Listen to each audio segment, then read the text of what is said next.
There has been some god-awful January movies this year, some I don't even want to mention right now. But something like this brings hope back into the month. It really makes me happy.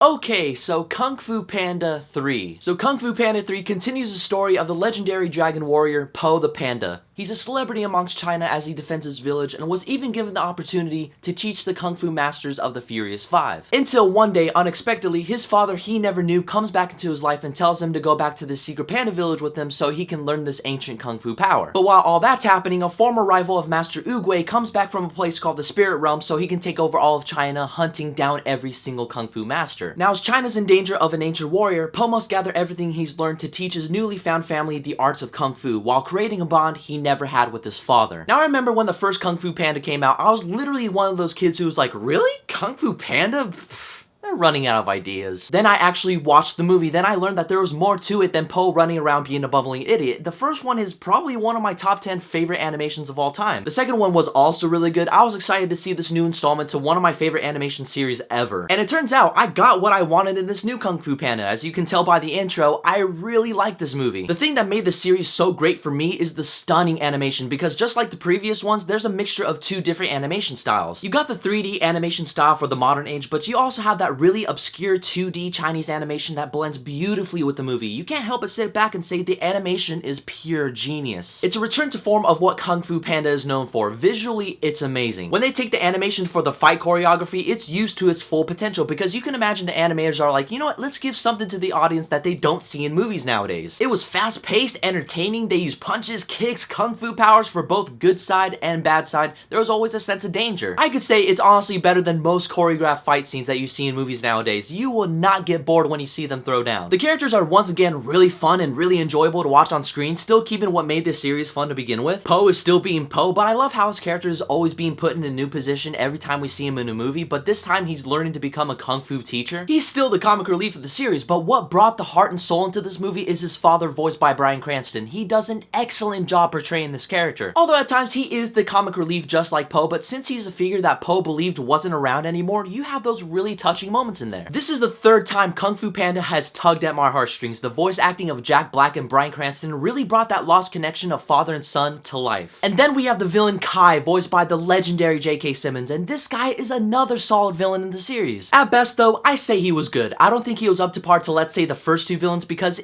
I didn't necessarily feel the motivations of his character making him do what he was doing, and I thought some of the humor that Kai brought to the table made his villainous traits go down a bit. It wasn't as menacing as I thought he would be, but of course, without any spoilers, he's still a good villain, and J.K. Simmons does an excellent job portraying this character. But even though this is a solid looking animation and a very welcoming part to the series, that doesn't mean it goes without its flaws. I say at some parts it does get a bit fast paced, because there are a lot of things that are going on with Po, the side characters, and even the villain, which wasn't a huge problem for me because it mostly made up for everything that I have mentioned previously. It's just something I had to point out. But guys, in the end, Kung Fu Panda 3 is exactly what I wanted in the series. It was as good as 2, but number 1, it's still being my favorite. The animation is gorgeous, the characters are well written, the fight choreography was awesome. Fight choreography and it's in animation, I'm stupid. It's a really good family movie with stuff for the kids and underlying themes for the adults, because I say if you want to see Kung Fu Panda 3, see it at the full admission. I kind of want my own panda now. Alright, it's time to rob a zoo. Alright guys, I want to know what your thoughts are about Kung Fu Panda 3, and what is your favorite Kung Fu Panda? Whatever it is, leave it down below. And as always, you can follow me on Twitter, Facebook, Instagram, and all that social media shit down below. Keep in contact with me, don't forget to hit that subscribe button, and as always, may the force be with you. Skadoosh.